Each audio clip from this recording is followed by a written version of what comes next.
stuck in moss. This story gave me chills. The dampness clung to everything. My skin, my clothes, even the air I breathed felt thick and heavy, saturated with moisture. Devil's Maw. Just the name made my skin crawl. I hadn't wanted to come. Caves weren't exactly my happy place. Let's just say I'd had a close call a few years back, one that left me with a healthy dose of claustrophobia and a less healthy dose of lingering nightmares. But Vivian, well, she was like a dog with a bone when it came to this moss. Think of it, Elias, she'd said, her eyes practically shining. Bioluminescent fungi, unlike anything we've ever seen. The potential, the scientific breakthroughs. And who was I to stand in the way of scientific breakthroughs? Besides, maybe facing my fears head-on was exactly what I needed. Get back in the saddle, so to speak. Maya, the intern, bounced on the balls of her feet, adjusting her headlamp. Ready to rock and roll, Dr. Holloway, she chirped. Vivian beamed. Excellent, Elias. You all right? Peachy, I lied, forcing a smile. My hands were clammy inside my gloves. Before we descended, we'd encountered Old Man Hemlock. He lived in a dilapidated cabin about a mile from the cave entrance, a place that looked like it hadn't seen sunlight in decades. He'd warned us, his voice raspy and low. Devil's Maw ain't a place for the living, he'd croaked, his eyes milky and unfocused. The moss, it consumes. Gets inside ya, twists ya up, best leave it be. Vivian, ever the pragmatist, had dismissed it as local superstition. I'd tried to be respectful, but I couldn't help but feel a prickle of unease. The old man's words echoed in my head as we made our way down into the earth. The first chamber was breathtaking in a morbid sort of way. The walls were covered in the moss, a vibrant, pulsating green that cast an eerie glow throughout the space. It was beautiful, otherworldly, but also unsettling. It moved, subtly, like it was breathing. Incredible, Vivian breathed, her voice hushed with awe. Look at the density, the sheer coverage. This is unlike anything I've ever encountered. Maya was snapping photos like a woman possessed, her flash momentarily cutting through the green haze. I took a few samples, carefully scraping the moss into sterile containers. Even through the gloves, I could feel a strange tingle on my skin. We ventured deeper, the cave system opening up into a labyrinth of narrow passages and echoing chambers. The air grew heavier, the silence more profound. The only sound was the drip, drip, drip of water and the hum of the moss. The second day, the moss seemed to have spread further. It was everywhere, creeping into every nook and cranny, blanketing the walls and floor. I started feeling off, restless. My sleep was plagued by vivid, disturbing dreams, images of the moss engulfing me, suffocating me, turning me into something else. And the voice. I started hearing a voice. Faint, whispery, like it was coming from the moss itself. It wasn't saying anything I could understand, just a constant murmur, a low thrum that vibrated in my skull. I tried to tell Vivian about it, but she was dismissive. Probably just the acoustics of the cave playing tricks on you, Elias. You know how sensitive you are to that sort of thing. She was right, of course. I was prone to anxiety, especially in enclosed spaces. But this felt different. This felt real. Maya, bless her heart, seemed to notice something was wrong. She started looking at Vivian with a worried expression, and she'd catch my eye and give me a small, sympathetic smile. One evening, Maya disappeared. We were setting up camp in a relatively dry chamber, and I turned around to find her gone. "Maya?" Vivian called out, her voice echoing through the cavern. "Maya, where are you?" We searched for what felt like hours, our headlamps cutting through the darkness. Finally, we found her in a small alcove, standing motionless in front of a wall covered in the densest patch of moss we'd seen yet. "Maya, what are you doing?" Vivian asked, rushing towards her. Maya turned around, her face pale and drawn. Her eyes were unfocused, distant. It called me," she whispered. "I had to come." Vivian frowned. "Called you? What are you talking about?" Maya shook her head, as if trying to clear it. I don't know. I just felt drawn to it. Like I had to be here." We got her back to camp, but she wasn't the same. She was quiet, withdrawn, and she kept staring at the moss with a strange, almost hypnotic gaze. That night, my dream was worse than ever. I was trapped in a coffin, the moss growing over me, filling my lungs, stealing my breath. I woke up gasping for air, my heart pounding in my chest. I knew we had to get out. Something was terribly wrong. "Vivian," I said the next morning, my voice trembling. "We need to leave, now.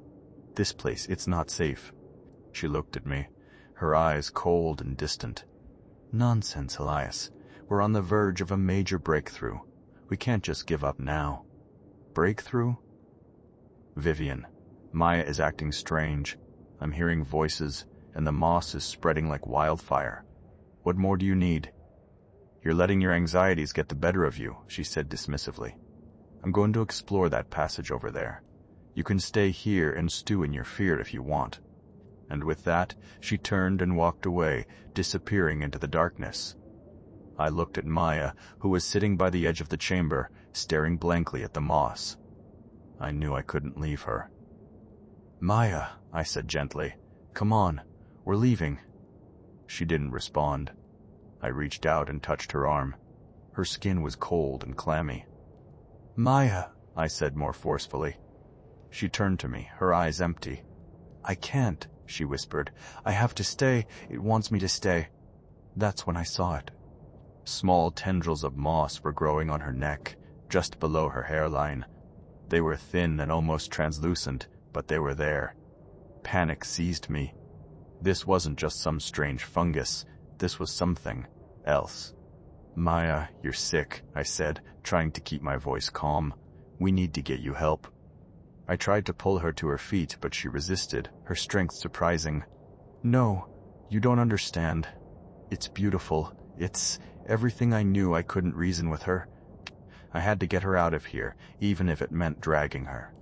But then the voice spoke, louder than ever before. It was inside my head, resonating in my bones. "You can't leave." I froze. The moss around us began to pulse with an unnatural light. The shadows shifted, coalescing into shapes. Figures. Humanoid figures, completely covered in the moss. Their eyes glowed with the same eerie green light. The moss affected. They emerged from the shadows, silently surrounding us. They moved with a fluid, unnatural grace, their bodies contorting in ways that shouldn't be possible. Vivian stepped out of the passage, her face flushed with excitement. "Elias, look. They've come to welcome us." Her eyes were completely green, the pupils swallowed by the moss. I knew, with a chilling certainty, that Vivian was gone. Maya was gone. And if I didn't get out of here, I would be gone too. I pushed Maya away from me, sending her stumbling towards the moss affected. I didn't want to do it, but I had no choice. It was the only way to create an opening. I turned and ran, my heart pounding in my chest. The moss affected were right behind me, their silent footsteps echoing through the cavern. I scrambled through narrow passages, squeezing through tight spaces, my claustrophobia forgotten in the face of the immediate danger. I could feel the moss brushing against my skin, trying to ensnare me. I knew the cave system better than anyone. I used every trick I knew to evade my pursuers. I triggered a small cave-in, blocking off a passage and slowing them down. I crawled through a barely passable crevice, knowing they wouldn't be able to follow. Finally, I saw it. A sliver of light. The entrance. I burst out of the cave, gasping for air, my lungs burning, my body trembling. The sunlight was blinding, almost painful. I stumbled down the mountainside, not stopping until I reached the ranger station. Ranger Davies was there, looking concerned. "Elias, what happened to you?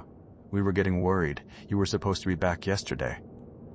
I tried to explain, to tell him about the moss, about Vivian and Maya, about the moss affected, but the words wouldn't come out right. I was babbling, incoherent. Davies called for backup, and they took me to a hospital. They ran tests, gave me sedatives, and told me I was suffering from exhaustion and exposure. They dismissed my story as a hallucination, a product of stress and sleep deprivation. I tried to convince them to go back to the cave, to rescue Vivian and Maya. but they wouldn't listen. They said the cave was too dangerous, too unstable. A week later, I returned to the Devil's Maw with Davies. I wanted to show him the entrance, to prove that I wasn't crazy. But when we arrived, the entrance was gone. It was completely covered in the moss, a solid wall of green. There was no way in. Davies shook his head. "There's nothing here, Elias, just a patch of moss. Maybe you imagined the whole thing." I knew I hadn't imagined it. I knew what I had seen. I drove away from the mountains, my mind reeling. I felt a profound sense of loss, a gnawing fear that wouldn't go away. As I drove, I started noticing something strange. Small patches of the bioluminescent moss growing on the trees along the road. At first, I thought I was imagining it, but then I saw more and more. The moss was spreading. It was already too late.